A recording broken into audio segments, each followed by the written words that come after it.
Hello everyone and welcome to Geopolitical Trends.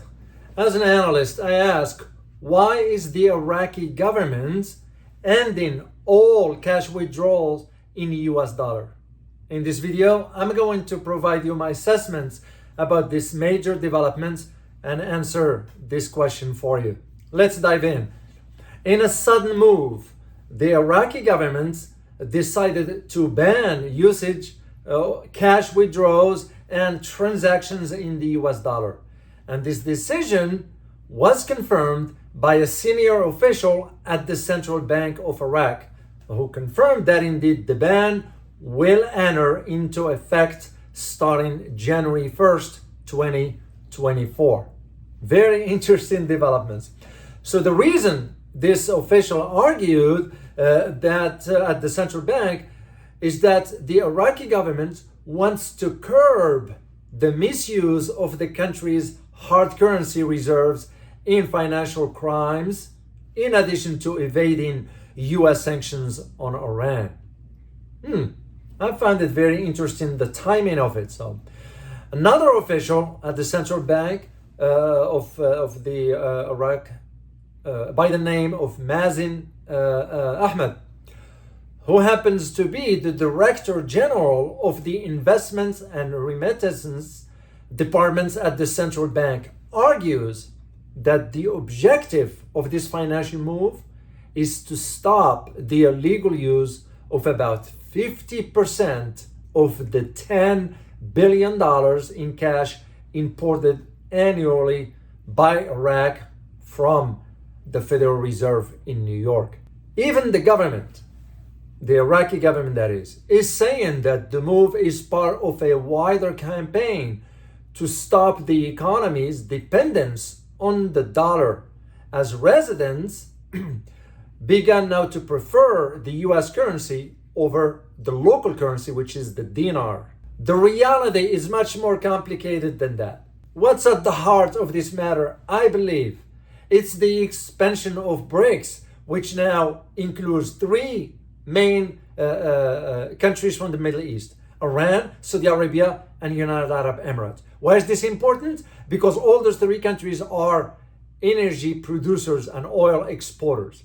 So I think Iraq is pre-positioning itself in this cycle of de-dollarization. Because remember, most of the transactions in BRICS is going to be conducted in outside the US dollar when it comes down to energy. And mind you also that Iraq announced a few months ago the dumping of the US dollar for the Chinese yuan. I did a video for you on that. There's a video out there. So Iraqi central government governor, he's the central bank governor, his name is Ali Mohsin Al-Alaq, pointed out that the bank, the central bank, seeks to open sort of a direct communication and channels for Iraqi banks with their foreign counterparts in correspondence and trade exchange. So in other words, they want to communicate how they're going to conduct or transact and which currency they're going to be using.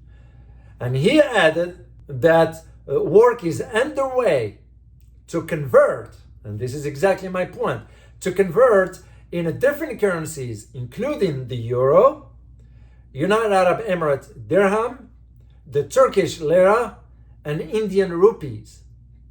So the reason they are not mentioning the Chinese yuan, because the Iraq has already entered into exchange with the Chinese currency, with China when dealing in trade in bilateral currencies. So recently in July, just about a month and a half ago or so, or 2 months, the United States banned 14 Iraqi banks from conducting dollar transactions as part of a broader crackdown on the illegal use of the dollar. I don't buy that argument. How come they didn't crack on this a year ago, 2 years ago?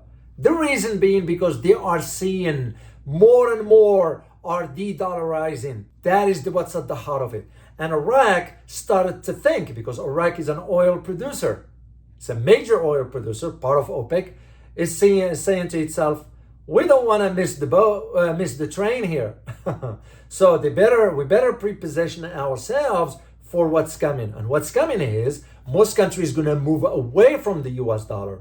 So Iraq doesn't want to end up holding so much dollars that it will be useless for it. So what do you think? Because I like to keep these videos short, concise, and to the point. What do you think? Make sure to leave me some comments in the comment section. I always like to read your feedback. And please don't forget to hit the like button if you like this content of this video. And remember to subscribe. I will greatly appreciate it. As always, remember, geopolitics impact your daily life in more ways than one. Till next time. Bye-bye.